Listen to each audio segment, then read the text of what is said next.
Hello friends, family, bros, stepsisters, and yeah, WoW players. Recently I have gotten very intellectual, highly sophisticated and well thought comment on my video by one and only Luke Skozillas. After hours of trying to understand what he wanted to say, I've come to the conclusion that he felt like it was boring. Now what this fine gentleman does not understand is that I'm going to prove him wrong, right here, right now. It can be even more boring. Welcome to Ruby Sanctum Guide.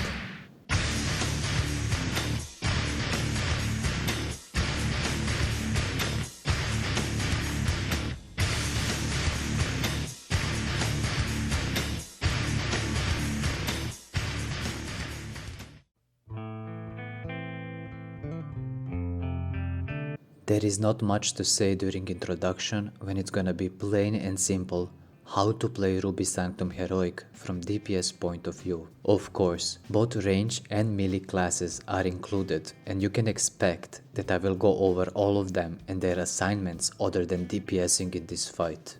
The reason I say in this fight is because, let's not kid ourselves, the first 3 mini-bosses are a joke, and there is no difference if instance is normal or heroic version, fights and bosses are same.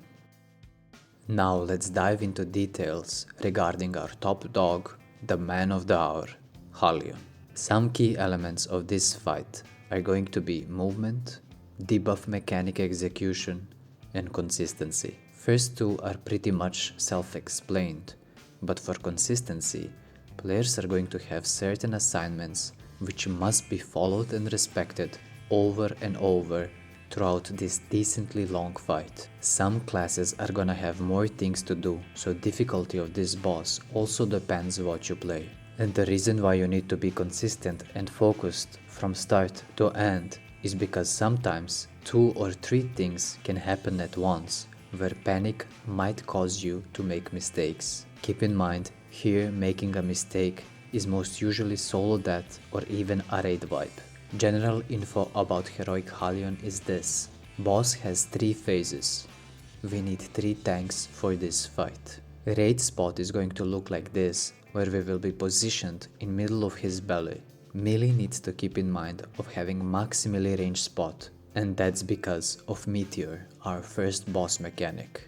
Meteor basically targets one player and after a few seconds blasts on top and nearby one-shot amount of damage, spawns big elemental ad and several small ones alongside fire on ground, which are gonna stay there almost until the next meteor hits. First important thing about fire is that it spreads in random direction arguably fast and sometimes takes sharp turns. So if it looks like you are safe as the fire is coming, you are not. Be patient and wait for it to stop, so you know where to position yourself. It will not one-shot, but it ticks fast for big amount of damage, so be ready to pop some defensive cooldown if fire spread is tricky. Let's go back to original point why should melee have max melee range, and that's because of position where meteor is gonna hit. The closer is to boss, more chances of flames spreading in bad way on the other side of boss, where raid will be running each time meteor targets someone. So again, be patient and respect the mechanic. Do not start moving already 2 to 3 seconds before meteor just so you can get there faster. It might target you under Halion and you will increase the difficulty of this fight by double. Next in the line we have Fiery Combustion debuff. Halion will target random player in raid with this debuff, which is stacking over time. These are classes who can dispel themselves. It's very beneficial that you do it yourself if your class allows. Important thing about that is after you dispel, it will leave AoE circle on ground, which does substantial damage inside it over time. The more debuff stacks, or the more time passes before you get dispelled, the bigger AoE circle is going to be left on ground.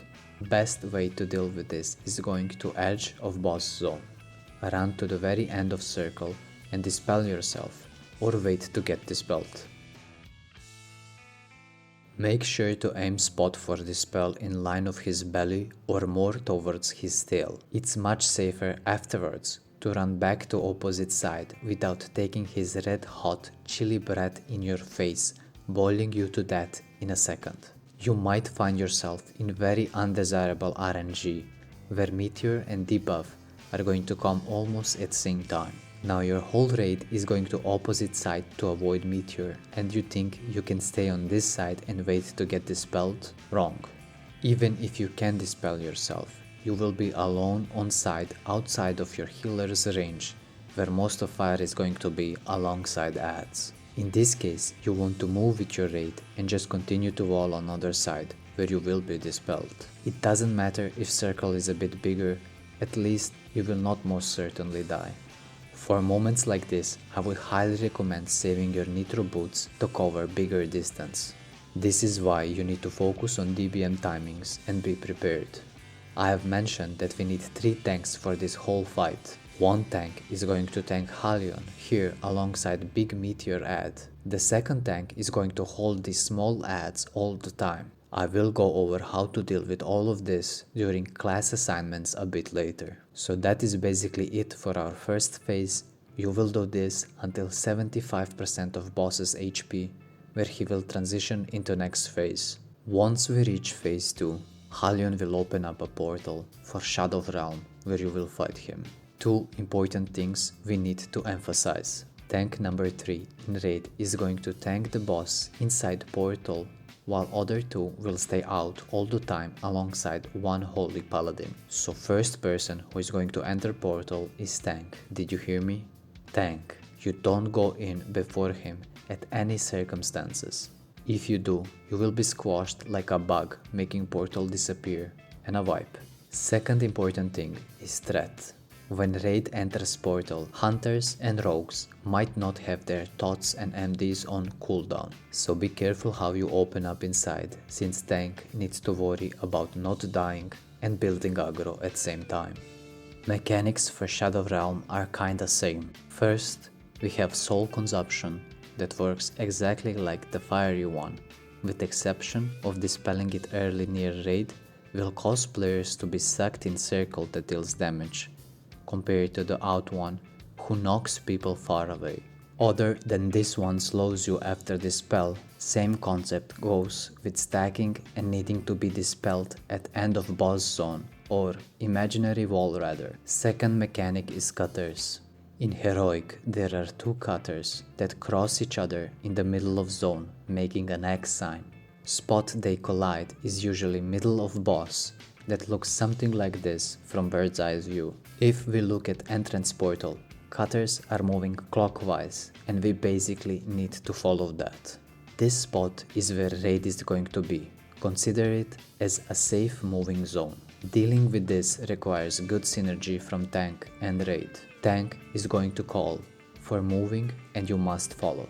In most simple explained way, you are going to chase cutters in front of you and run away from cutters behind you at the same time. Keep in mind, speed of moving cutters is decent, but of course you can outrun it with any class just by moving.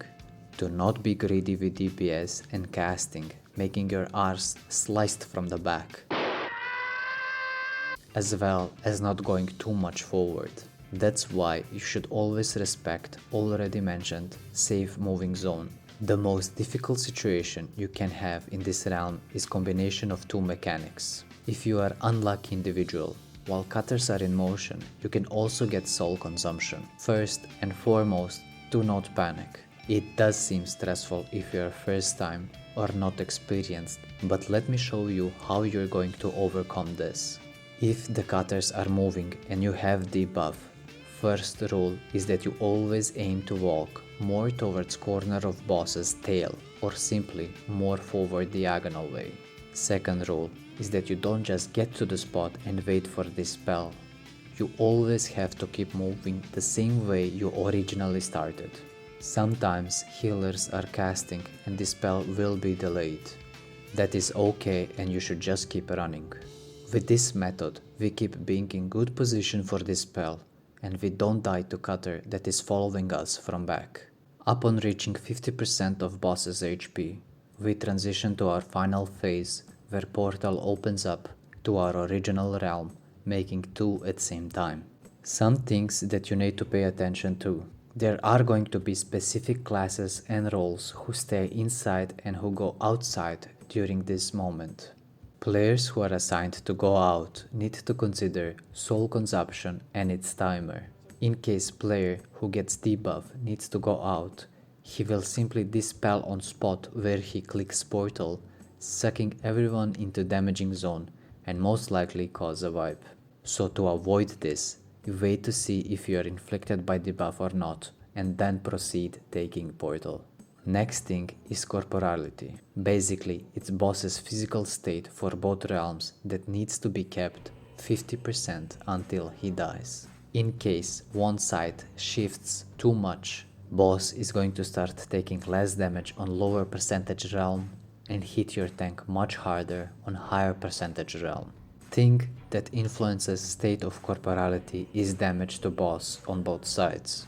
If, for example, outside is doing more, corporality for them is going to lower, where you will get a warning from your raid leader to slow DPS until it evens out.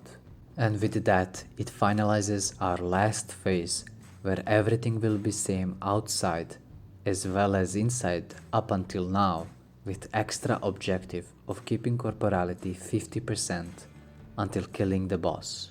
That is all general information every player needs to know about Halion Heroic.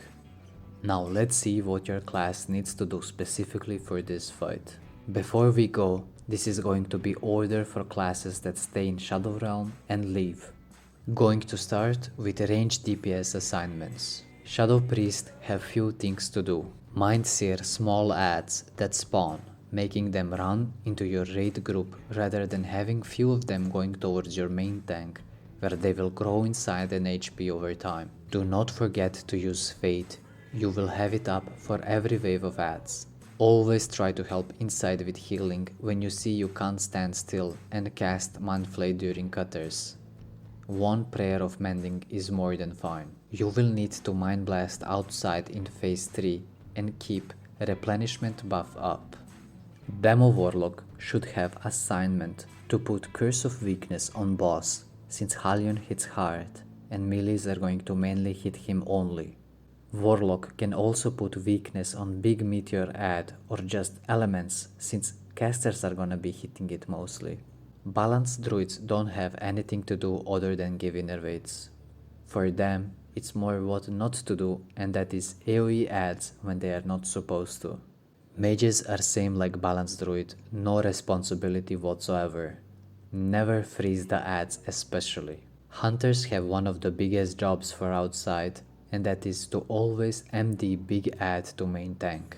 A reason for this is because that ad is not tauntable, so they must give proper threat to tanks. LA shamans have to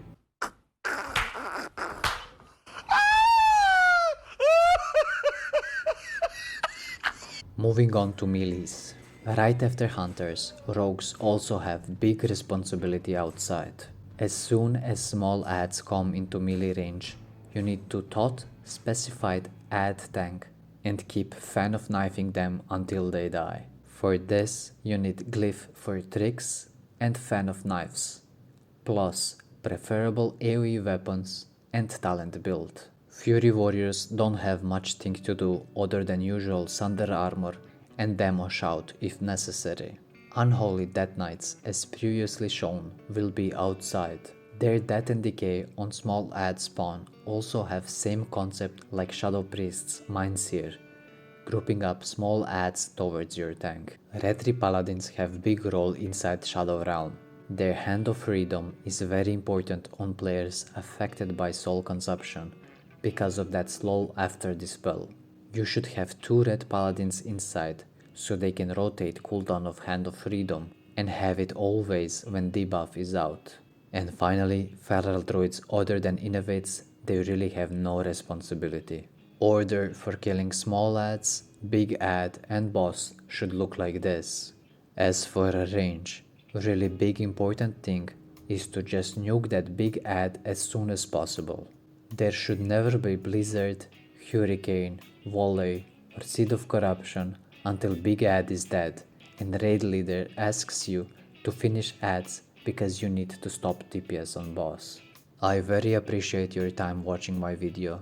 In case I missed something or anything you wanna ask, feel free to do so in comments. Thank you for your time.